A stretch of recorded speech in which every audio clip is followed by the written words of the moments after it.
Quiero que continuemos el tema del domingo anterior, solo a Él servirás. Que pudimos nosotros aprender que el hombre ha llegado a este mundo para servir. Bien, para servir. Y Dios se presenta como el único ser digno de ser servido por todos. Jesucristo nos dio el ejemplo de que Él no vino a este mundo para ser servido, sino para servir. Y eso lo demostró dando su vida en rescate por los pecadores. Nosotros, en esta bella oportunidad que Dios nos presenta, nos ha dado hoy, vamos entonces a estar meditando en el primer punto que vamos a desarrollar de esta lección. Y es que vamos a ver entonces la relación entre el servicio al Señor y la iglesia. A través del tiempo, Dios nos ha enseñado que Él en el pasado escogió un pueblo llamado el pueblo de Israel, la nación de Israel. Y Él los llamó para que le sirvieran. Él los libertó de la esclavitud en Egipto a través de Moisés, para que ellos que le sirvieran al Señor. No para que se entretuvieran, para que siguieran vidas sin propósitos, sino para que le sirvieran al Señor. De esa manera hoy, el mismo Dios, que es todopoderoso, que dio señales, prodigios, milagros, allá para demostrarle a los israelitas que era el verdadero Dios, hoy también ese mismo Dios poderoso otorga una liberación en los hombres. Una liberación de la esclavitud más grande que la esclavitud del pecado. Eso lo hace no a través de Moisés. Eso lo hizo a través de Jesucristo. Eso lo hace a través de Jesucristo. ¿Pero para qué? Para que le sirvamos solo a Él. Solo a Él. Para que le sirvamos solo a Él. En Juan capítulo 8, versículo 31, dice la palabra del Señor. Dijo entonces Jesús a los judíos que habían creído en Él: si ustedes permanecen en mi palabra, serán verdaderamente mis discípulos. Y conoceréis la verdad, y la verdad os hará libres. Le respondieron: linaje de Abraham somos y jamás hemos sido esclavos de nadie. ¿Cómo dices tú seréis libres? Jesús le respondió: de cierto os digo, que todo aquel que hace pecado, esclavo es del pecado. A esos esclavos del pecado, a esos pecadores, fue que Cristo viene a otorgarles una libertad. Una libertad que solamente puede dar Él, como lo expresa en el verso 36. Así que si el Hijo os libertare, seréis verdaderamente libres. Queremos ser, el hombre necesita ser verdaderamente libre, libre de la esclavitud del pecado, que se manifiesta en muchos conflictos mentales, decisiones malas que cometen los hombres y que los desvía de la presencia del Señor, de la presencia del Dios Altísimo, del Todopoderoso, y quien da la liberación es Jesucristo.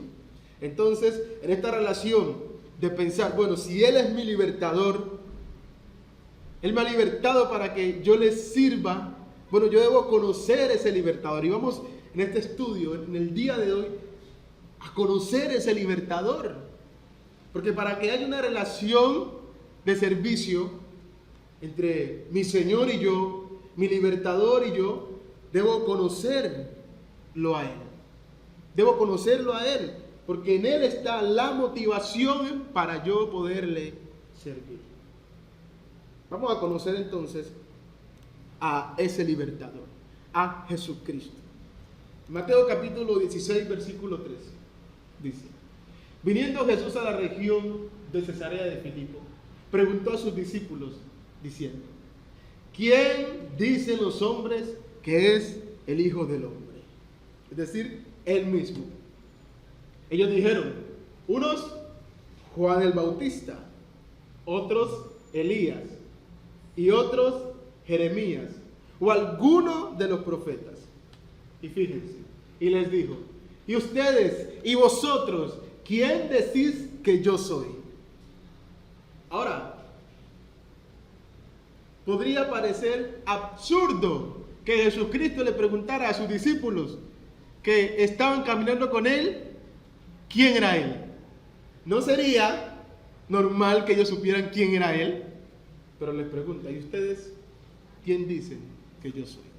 Si para aquellos que estaban con Él, esta pregunta vino de parte del Señor, esta pregunta misma debe repercutir en todo discípulo del Señor.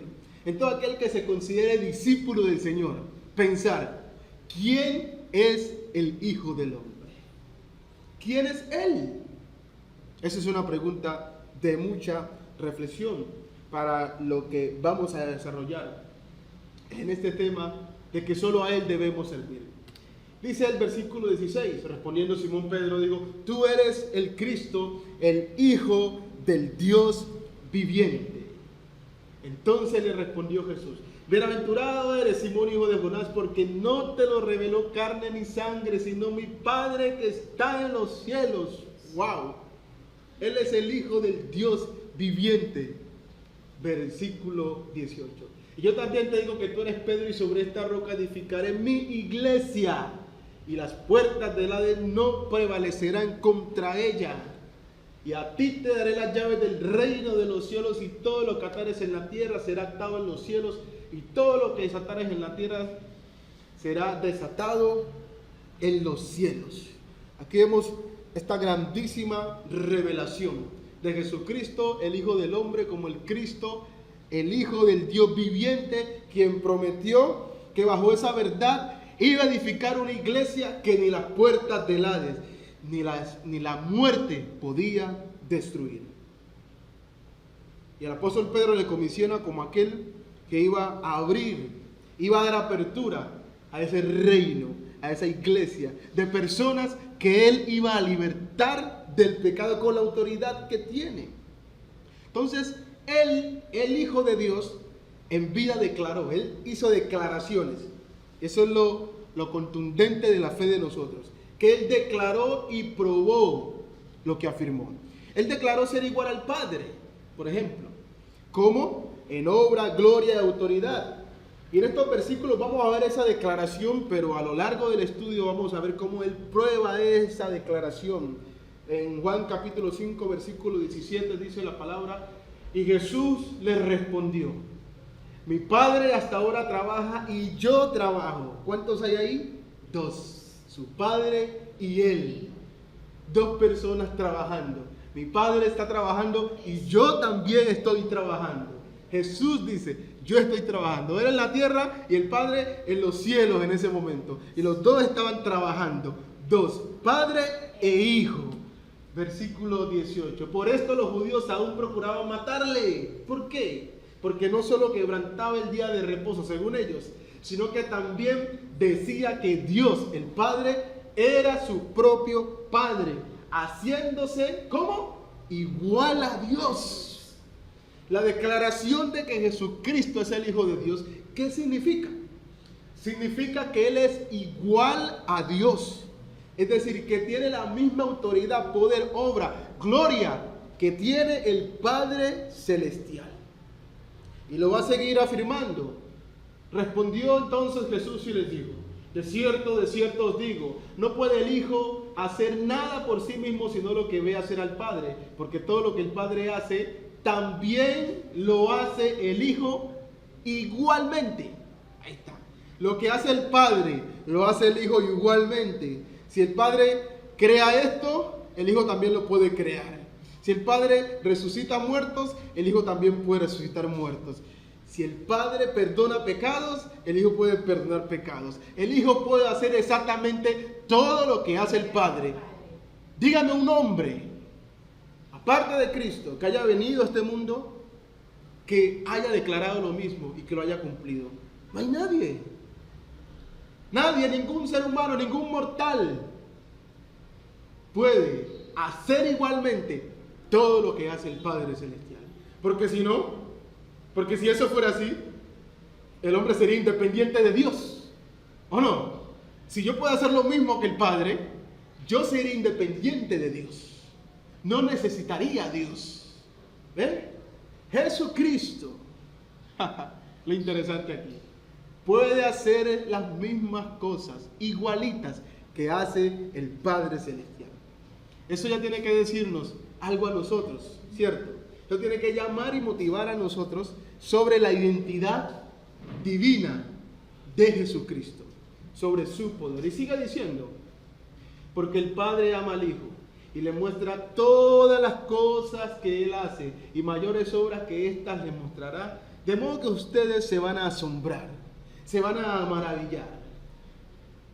Porque como el Padre levanta a los muertos y les da vida, así también el Hijo a los que quiere da vida. Todo lo que hace el Padre, el Hijo lo hace igualmente. Pero otro ser humano no puede afirmar eso, no puede probar eso, es imposible. Versículo 22, porque el Padre a nadie juzga, sino todo el juicio dio al Hijo. Él es que va a juzgar a los vivos y a los muertos en el día del juicio final. ¿Quién otro ser humano se atribuye lo mismo? Ninguno, porque no hay otro igual al Padre como Jesucristo. Para que todos honren al Hijo como honran al Padre. El que no honra al Hijo no honra al Padre que le envió. ¿Ve?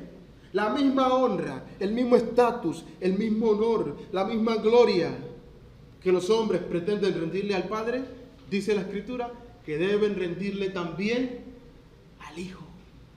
Porque si no lo hacen, tampoco están honrando al Padre que lo envió. De cierto os digo, el que oye mi palabra y crea al que me envió tiene vida eterna y no vendrá a condenación, mas ha pasado de muerte a vida. Ya empieza él a tomar su lugar, porque ya expresó que lo que hace el Padre lo hace él, y el Padre todo se lo ha dado a él. Versículo 25, de cierto os digo, viene la hora y ahora es, cuando los muertos oirán la voz del Hijo de Dios, y los que la oyeren vivirán.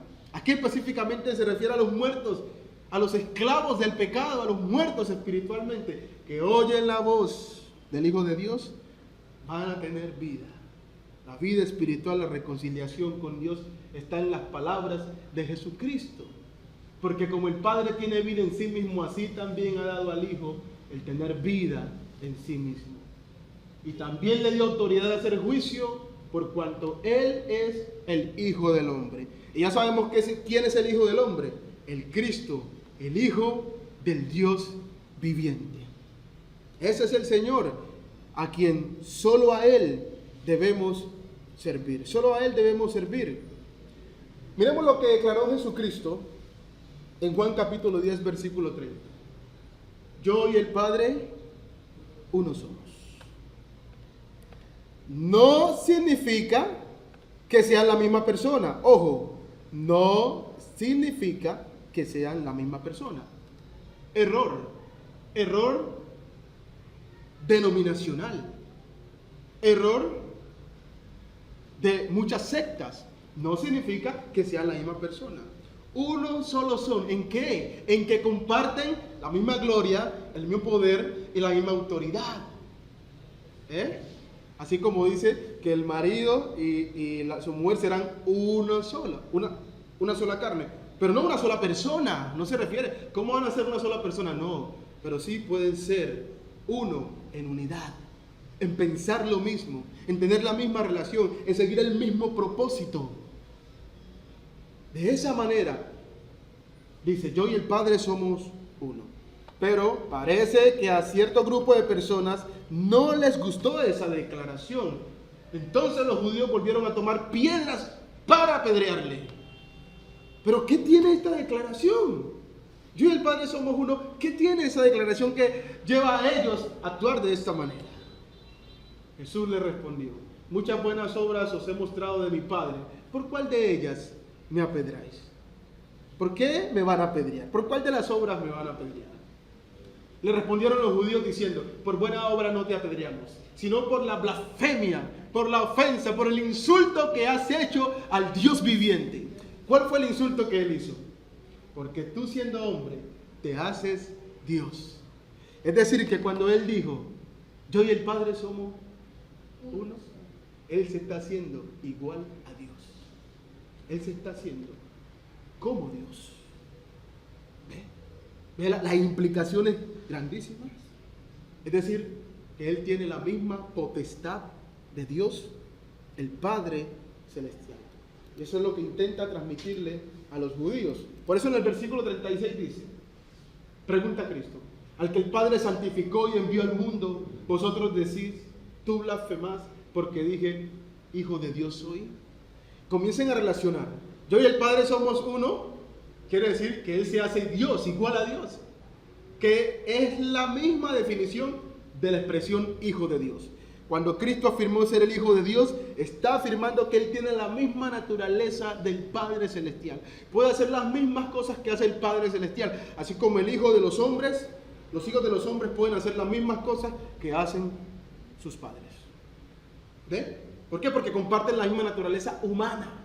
Pero Cristo no solamente vino a este mundo a compartir una naturaleza humana como la nuestra, sino que también su espíritu compartía la naturaleza de los cielos. La naturaleza divina, versículo 37, si no hago las obras de mi Padre, no me creáis.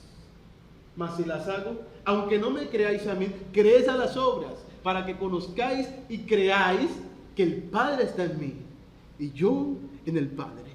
Hablando de la relación que había en ellos, y yo en el Padre. En el verso 41 dice, y muchos venían a él y decían, Juan, a la verdad ninguna señal hizo, ningún milagro hizo Juan el Bautista. No hizo ninguno. Pero todo lo que Juan dijo de este, declaran los mismos judíos, era verdad. ¿Y Juan qué dijo de este? Este es el Cordero de Dios, que quita el pecado del mundo. Dijo Juan que él, el Cordero de Dios, era mayor que él. ¿En qué? Si Juan nació primero que él. Entonces, ¿en qué Cristo era mayor que Juan? Cristo es antes que Juan el Bautista. Cristo es antes que todos los profetas. Y muchos creyeron en él allí. ¿Ve? Muchos creyeron en él allí. Entonces, nosotros necesitamos entender esto. Que Cristo afirmó ser igual a Dios. Fue confrontado porque aquellos de su época sí entendían las expresiones que él decía. Cuando él decía, el Hijo de Dios, yo y el Padre somos uno, el Padre está en mí y yo en él. Ellos no entendían que Cristo era una sola persona con el Padre, como enseñan los unitarios, que Jesús es el mismo Padre y el mismo Espíritu Santo. No, ellos entendían que Cristo tiene el mismo poder y autoridad de Dios, el Padre Celestial. Por eso Él es el Hijo del Dios viviente. Entonces, vamos a probar cómo Él demuestra eso. Demuestra que Él tiene el mismo poder que el Padre. Y lo va a demostrar por medio de ¿qué? De lo que Él dijo, obras. ¿Sí? Bueno, si no me creen a mis declaraciones, crean las obras. ¿Ve? Si no creen lo que yo digo, crean las obras. Vean las evidencias. Vamos a ver entonces algunas evidencias del poder del Señor. De ese poder del Señor. Por ejemplo, Cristo entonces, una de las cosas que demuestra su divinidad, su poder igual al Padre, es que perdonó pecados y sanó a los enfermos. Él perdonó pecados y sanó a los enfermos al instante. Marcos capítulo 2 versículo 5 dice, al ver Jesús la fe de ellos, dijo al paralítico, hijo, tus pecados te son perdonados. Estaban allí sentados algunos de los escribas, los cuales cavilaban en sus corazones. ¿Por qué habla este así? Blasfemia dice, ¿quién puede perdonar pecados sino solo Dios? ¿Es verdad o no esa declaración? Sí. Entonces, ¿por qué Cristo se atribuye Él mismo como aquel que perdona pecados? Porque Él, ojo, tiene la misma autoridad que tiene Dios el Padre. Y conociendo luego Jesús en su espíritu que cavilaban de esta manera dentro de sí mismos, les dijo, ¿Por qué caviláis así en vuestros corazones? ¿Por qué están pensando esas cosas? ¿Qué es más fácil decir al paralítico? ¿Tus pecados te son perdonados? O decirle, levántate, toma tu lecho y anda. Desde luego que sería más fácil decirle, tus pecados te son perdonados, porque supuestamente es algo que no se puede ver. ¿Quiénes de los que fueron bautizados en Cristo Jesús, cuando se bautizaron, podían ver los pecados de ellos cayendo a un lado? Esas cosas no se ven. Pero si las ha declarado Dios con el poder que tiene, entonces nosotros le creemos a Dios. Y cuando Cristo le dijo a este hombre, tus pecados te son perdonados, así fue tal como Él lo declaró, por esa autoridad que Él tenía. Entonces les va a demostrar, pues para que sepáis, para que ustedes vean, para que ustedes se convenzan que yo, el Hijo del Hombre, tengo potestad en la tierra para perdonar pecados, dijo al paralítico, a ti te digo, levántate, toma tu lecho y vete a tu casa. ¿Y qué sucedió? Entonces el paralítico se levantó después de que fue al médico a un tratamiento, después de que le dieron unas pastillas y unos masajes para que él se fuera recuperando poco a poco, como los milagros que vemos hoy en día. No, enseguida, levántate, levántate de una vez. Y tomando su lecho salió delante de todos, de manera que todos se asombraron y glorificaron a Dios diciendo, nunca, ojo, nunca hemos visto tal cosa. Y lo mismo podemos declarar hoy en día. Estos milagros no se ven hoy en día. Nunca un hombre aquí en la tierra, de esos que se llaman milagreros, que hacen campañas de milagros, jamás han hecho algo así. Por eso sabemos que son falsos milagreros, porque sus milagros realmente no son milagros verdaderos como los que hacía Cristo y sus apóstoles, porque estos tenían un propósito especial. Los milagros que vemos hoy en día es que tiene el nombre de Jesús, yo no sé qué, palabra, y oración, y la gente se va y se va recuperando poco a poco, y después de un tiempo viene a declarar que por la oración del pastor se recupera y ese fue un milagro. Pero no, eso puede ser una sanidad que se llevó a cabo por una serie de condicionantes, que la oración ayuda, que podemos orar a Dios, que Dios nos puede ayudar, dar sabiduría, pero estos eventos así no se ven hoy en día. Y vamos a seguir mirando que los eventos que demostraron que Cristo es el Señor y el Hijo de Dios no se ven hoy en día. Y quiero que le prestemos atención a esto, y esto también nos va a ayudar a discernir entre los falsos maestros. Cristo también, otra cosa que demostraba su poder, es que conocía lo que había dentro del hombre, es decir, sus pensamientos. Dice Juan capítulo 2 versículo 24, pero Jesús mismo no se fiaba de ellos porque conocía a todos. Hermanos, una de las cosas que a uno le cuesta es discernir a veces con qué personas se está juntando. Uno cae en la trampa fácil porque uno no tiene el poder de esto. Cristo no tenía necesidad de que nadie le diera testimonio del hombre, pues Él sabía lo que había en el hombre. Él no tenía que hacer una investigación, descubrir, preguntar a otra persona, oye, ¿quién es esa persona? Usted sabe si esa persona es honesta, usted sabe si esa persona me va a tender una trampa en este negocio, usted sabe si esta persona... No, Él no tenía necesidad de eso, porque Él ya que conocía lo que había dentro del hombre. ¿Quién puede hacer eso? Solamente Dios. Él conocía también lo que sucedía en tiempo real, más allá de sus límites visuales. Es decir, Cristo, para saber lo que está sucediendo, por ejemplo, en la independencia, Él no necesitaba ir a la independencia para saber qué estaban haciendo los hombres allá en la independencia. No, Él, donde estaba, ya lo conocía.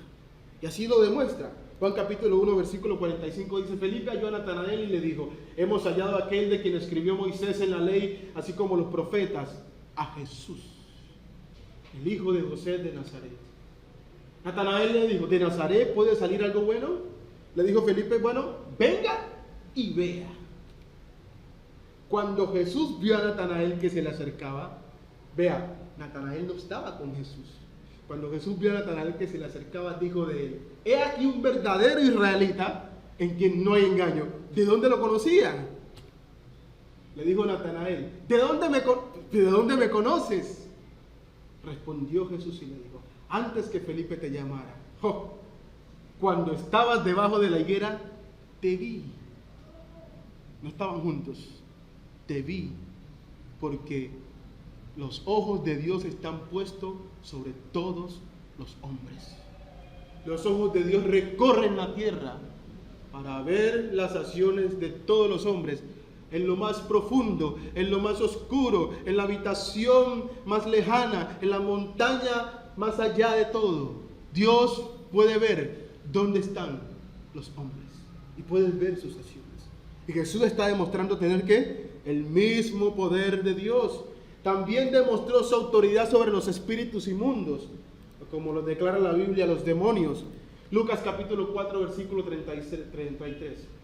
Estaba en la sinagoga un hombre que tenía un espíritu de demonio inmundo, el cual exclamó a gran voz. Mire, aquí va a exclamar el espíritu, diciendo, déjanos, ¿qué tienes con nosotros, Jesús Nazareno? ¿Has venido para destruirnos?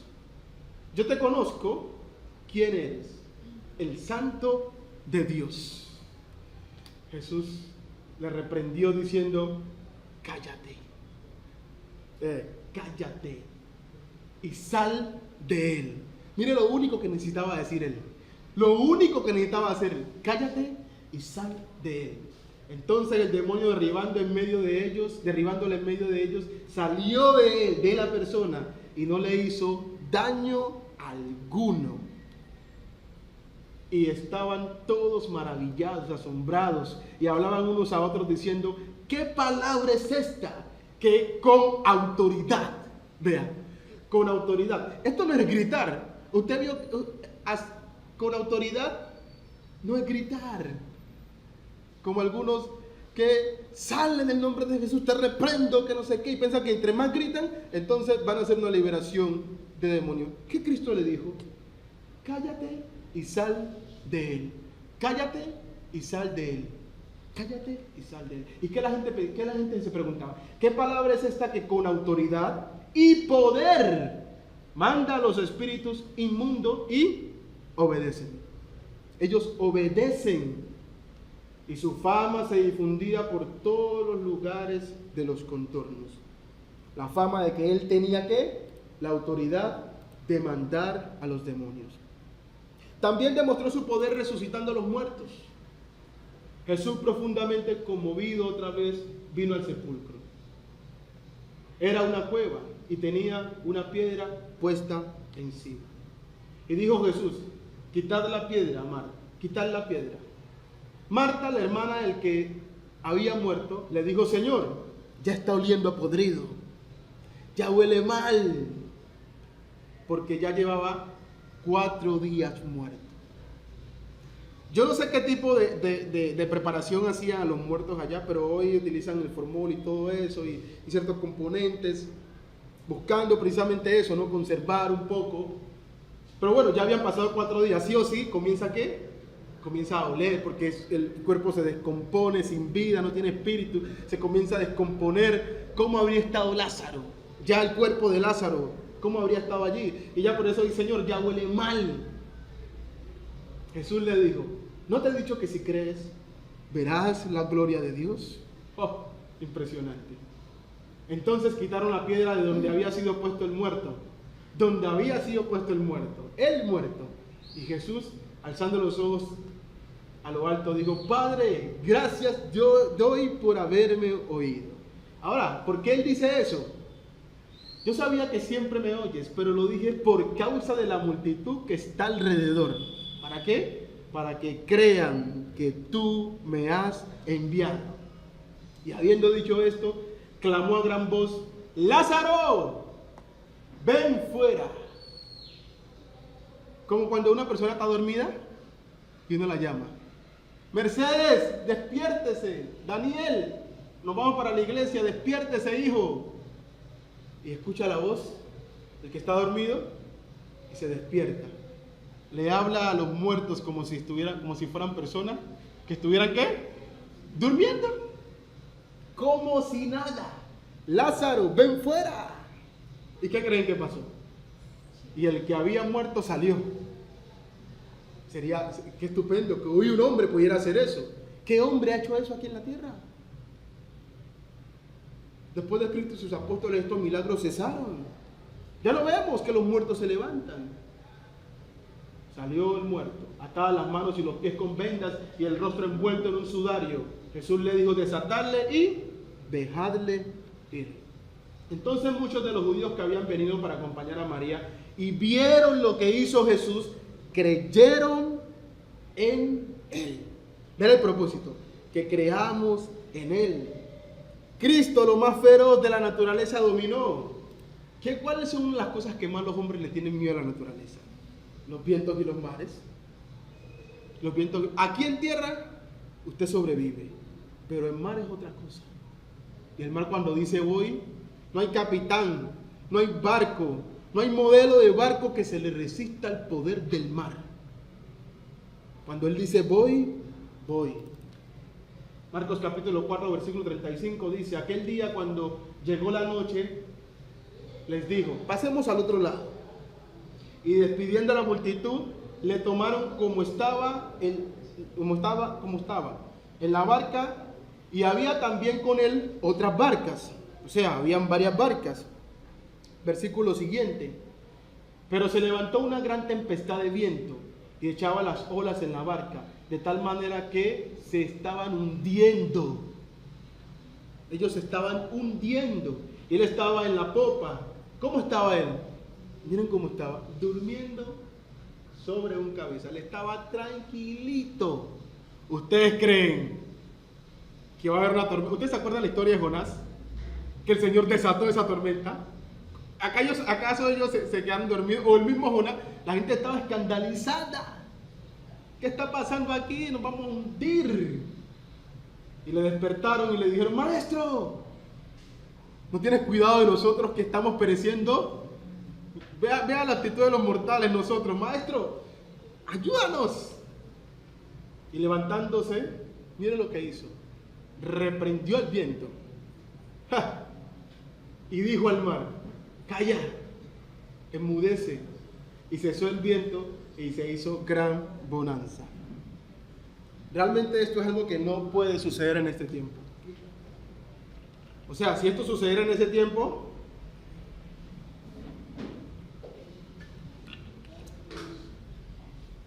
si por creer en Jesús pudiéramos hacer esto en este tiempo, todos los capitanes serían cristianos, porque sería conveniencia. Pero esto solamente lo puede hacer el Hijo del Hombre, el Hijo de Dios. Es que usted ha pensado lo que les digo. Si creemos que esto es verdad, calla. Le dijo una tormenta al mar: calla, cállense, como les dijo a los demonios: cállense, enmudezcanse. Y el viento, y se hizo gran bonanza. Ustedes saben, cuando el mar está así, quietico, gran bonanza. ¿Por qué estáis amedrentados? ¿Cómo no tenéis fe? ¿Cómo no tenéis fe? Entonces temieron con gran temor y se decían el uno al otro: ¿quién es este? ¿Quién es este? Que aún el viento y el mar, que aún el viento y el mar, ¿qué? Le obedecen. ¿A qué hombre el viento y el mar le hace caso? El viento no respeta a nadie. Y a los que les he contado que yo estuve en Punta Arenas, esos vientos son bravos. Esos vientos, ¿quién los va a callar esos vientos? ¿Quién les va a decir: no me toques, viento, cállate? No se esconde en su casa para que vean. Que un viento de 100 kilómetros por hora lo coge y lo vuelve nada. Si no, en California, cuando vienen esos huracanes y todo eso, que azotan esas ciudades, esas regiones. ¿Por qué? Porque los hombres no controlamos esas cosas. ¿Quién controla esas cosas? Dios. Por eso Cristo, teniendo la autoridad de Dios, cayó. Él, como el creador, como lo creó todo, por medio de él todo fue creado, también entonces puede transformar las cosas. Como lo hizo en este evento. Juan capítulo 2, versículo 1: al tercer día se hicieron unas bodas en Caná de Galilea y estaba allí la madre de Jesús. Y fueron también invitados a las bodas Jesús y sus discípulos. Y faltando el vino, la madre de Jesús le dijo: no tienen vino. Yo estoy seguro que de alguna manera María sabía que él podría hacer algo más allá de las fuerzas humanas. ¿Por qué? Porque ¿a dónde iban a conseguir viñas? ¿A dónde iban a conseguir uvas? O sea, ¿de dónde iban a sacar el vino? Pero ella pensaba algo más. Y Jesús le dijo: ¿qué tienes conmigo, mujer? Aún no ha venido, ¿qué? Mi hora. Vea la relación. Su madre dijo a los que le servían: haced todo lo que os dijere. Y estaban allí 6 tinajas de piedra para agua, conforme al rito de la purificación de los judíos, en cada una de las cuales cabían 2 o 3 cántaros. Y Jesús les dijo: llenad estas tinajas de agua, y las llenaron hasta arriba. Entonces les dijo: sacad ahora y llevadlo al maestresala, y se lo llevaron. ¿Qué fue lo que sucedió ahí? ¿En qué momento ocurrió el milagro? ¿Qué? ¿Dijo algo él con su boca? No. Cojan estas cosas, llévenlas y repartan. Listo. ¿Ven? Ya está la cosa hecha. Ahí ya está la cosa hecha. Versículo 9.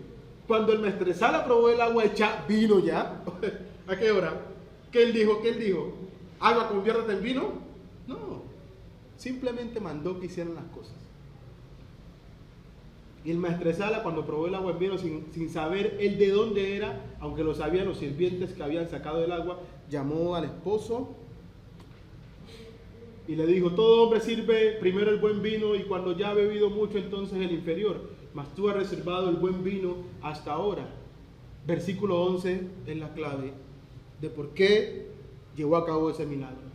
Este principio de señales hizo Jesús en Caná de Galilea, y manifestó su gloria, la misma gloria del Padre, que convirtió ¿qué? El agua, el río de Moisés lo convirtió en ¿qué? En sangre. El río de Egipto lo convirtió en sangre. Esto es un símil de esa misma señal. Manifestó su gloria, y sus discípulos creyeron en él. El propósito: que creyeran sus discípulos en él, manifestando su gloria. Cristo es el proveedor de la humanidad. ¿Por qué? Porque Dios es el proveedor de la humanidad. Recordemos que para el pueblo de Israel Dios hizo llover ¿qué? Pan del cielo. ¿Ustedes se imaginan eso? Llovió pan del cielo. Pan. ¿Se imaginan un aguacero de pan? Increíble, ¿no? Pan Tolima lloviendo del cielo. Mejor dicho, la gente a correr por su pedazo de pan. Pan llovió del cielo. Cristo, siendo el proveedor de la humanidad, multiplicó los panes y multiplicó peces. Oyéndolo, Jesús se apartó de allí a una barca a un lugar desierto, dice Mateo capítulo 14, versículo 13. Y apartado. Y cuando la gente lo oyó, le siguió a pie desde las ciudades. La gente lo andaba buscando.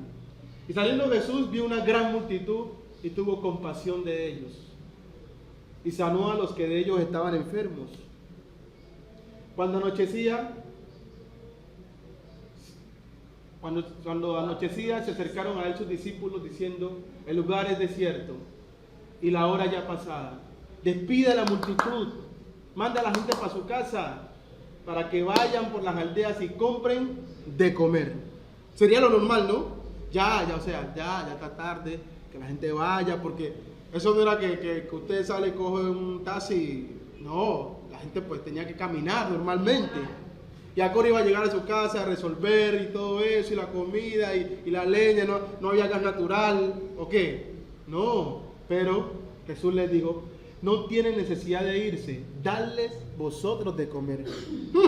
¿Qué les dijo a ellos? Algo difícil para ellos, imposible. Por eso respondieron: no tenemos aquí sino 5 panes y 2 peces. Ojo, estos 5 panes estaban cocidos, obviamente. Igualmente los peces, 5 panes y 2 peces. Él les dijo: tráemelos acá.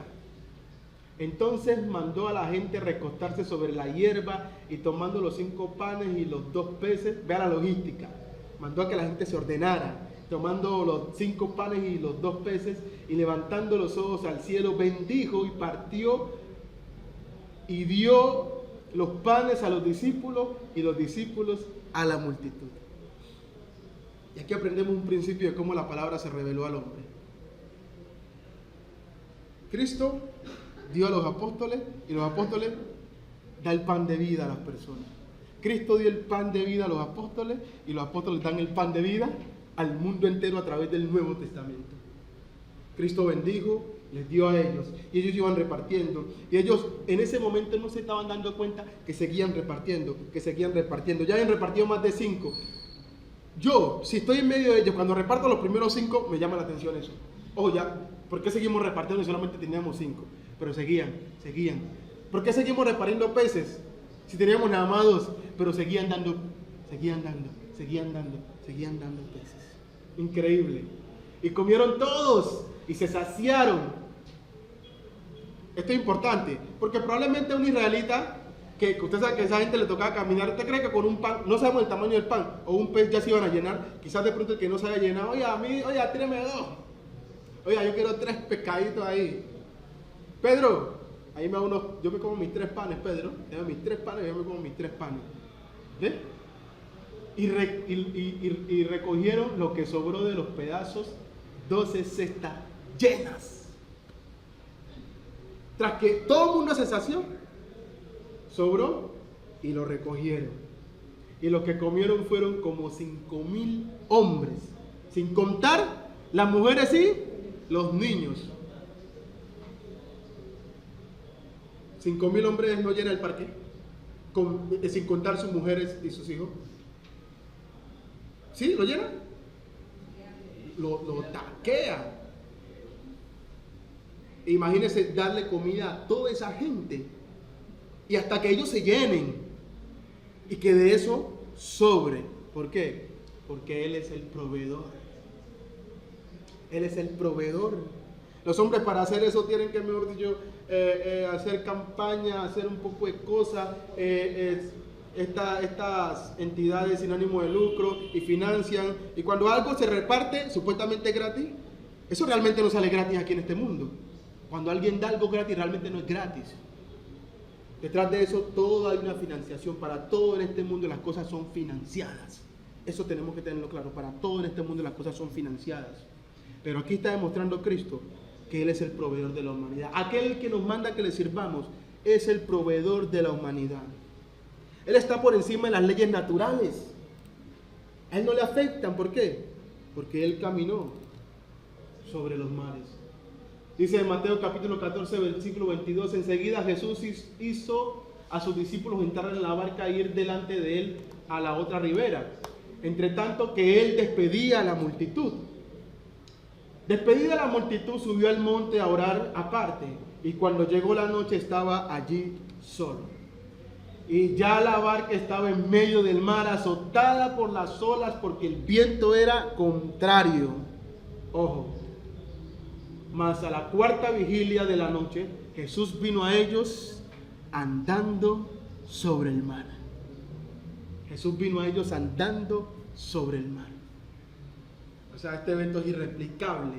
Es irreplicable hoy en día. Algunos oponentes a la fe han querido meter teorías de que no, que en ese tiempo es probable que estaba muy frío, y entonces la capa de arriba del mar se congeló, y por eso Cristo entonces caminó sobre las aguas. Pero esto no es lo que estamos viendo aquí. El mar no estaba congelado. ¿Por qué? Porque el mar estaba azotando, ¿qué cosa? La barca. ¿Ustedes leyeron?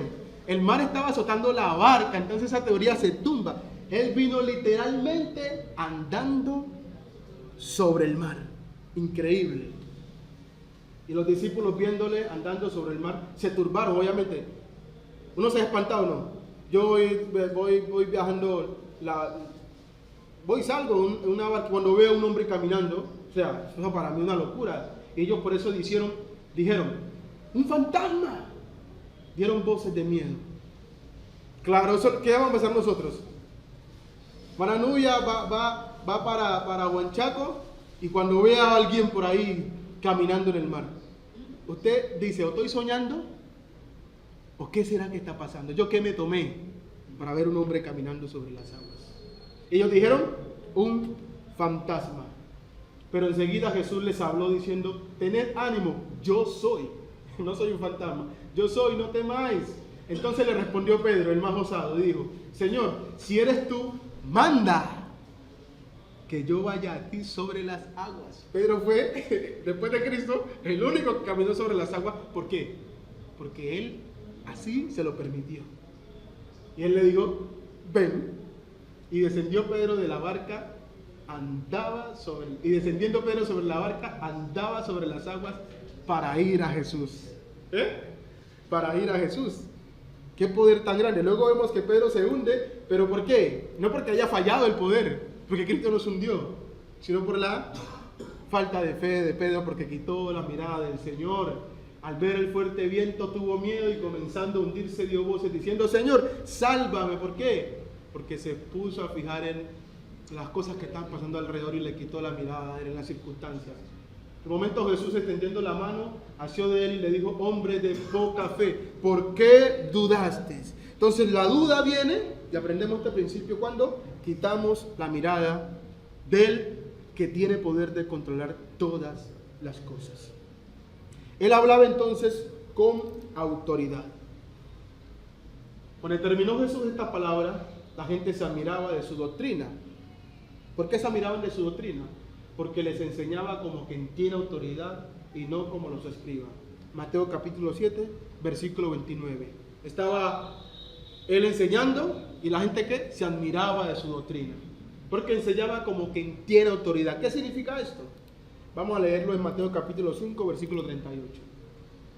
Dice Cristo, oísteis que fue dicho, ojo por ojo y diente por diente. Pero miren cómo se va a referir ahora. Pero yo os digo. ¿Oíste que fue dicho? Sí, pero yo os digo, no resistáis al que es malo, antes a cualquiera que te hiere la mejilla derecha, vuelve también la otra. Esa era la manera en la cual él hablaba con autoridad. Los profetas venían diciendo, Jehová nuestro Dios dice. Juan el Bautista fue el último al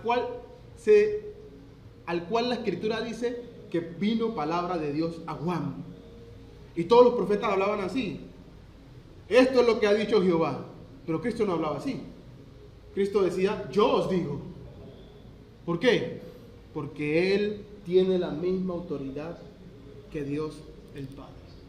En Juan capítulo 7, versículo 46, los alguaciles respondieron, jamás hombre alguno ha hablado como este. Jamás hombre alguno ha hablado como este hombre. ¿Cómo hablaba él? Con autoridad. Y una de las señales más grandes que vemos en el Nuevo Testamento, más sublimes, es esta última que les voy a compartir. Y es que Cristo fue adorado. Ustedes saben que el pecado de la idolatría es uno de los pecados que a muchos lleva a la condenación. Es el pecado que llevó a Israel a desviarse muchas veces de Dios. Y es el pecado que hasta el día de hoy también nos lleva a desviarnos del verdadero Dios. El pecado de la idolatría. Es decir, que debemos estar seguros a quién estamos adorando. Debemos estar seguros de que a quien estemos adorando sea el verdadero Dios, conforme a la palabra que Él nos ha revelado.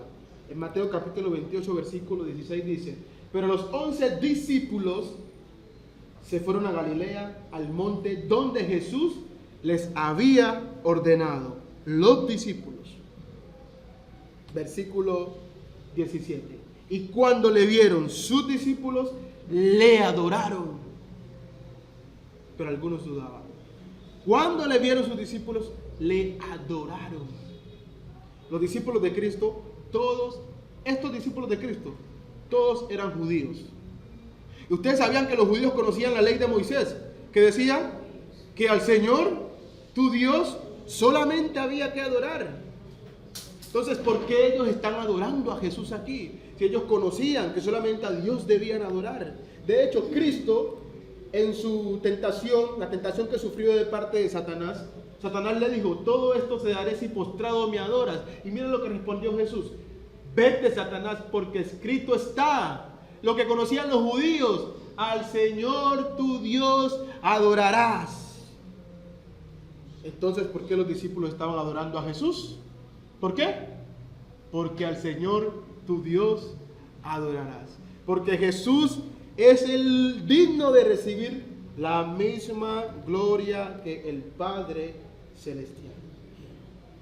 Pero hermanos y amigos, todo esto que hemos visto el día de hoy, y que usted seguramente leyendo en el Nuevo Testamento puede seguir escarbando, tiene un propósito. Tiene un propósito para nuestras vidas.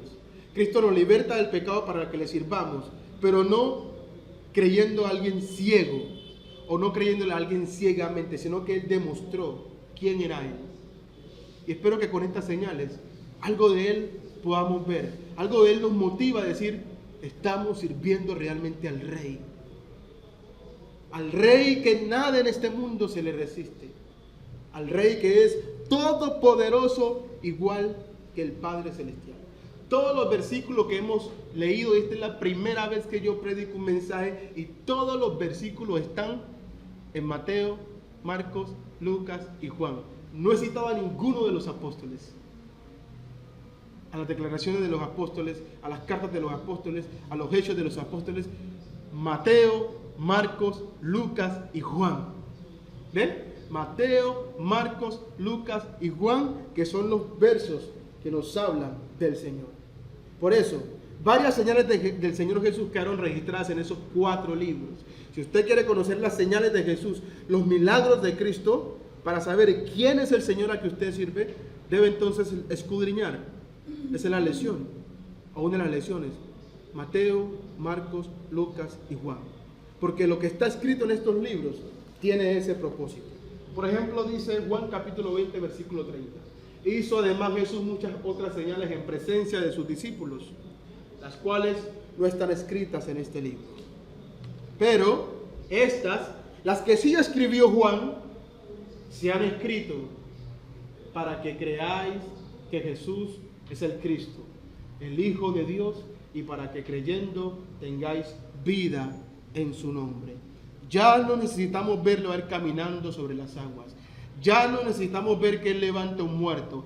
Ya no necesitamos ver que Él sana un paralítico. Porque para eso se escribieron esas señales. Para que nosotros leyéndola creamos que Él es el Hijo de Dios. Aquel al cual Dios nos llama a que le sirvamos solo a Él. Hasta aquí llegamos a esta parte de esta lección. Hermanos y amigos. Para que ya teniendo por sentado quién es aquel a que vamos a servir, en la próxima lección podamos ver entonces lo que ese Señor nos manda a nosotros. Así poder estar especialmente motivados a servirle a nuestro Rey por toda la vida, de todo el corazón, y así ofrecerles a Él nuestra vida como un sacrificio vivo, santo y agradable a Él. Que Dios les bendiga. Gracias por su atención.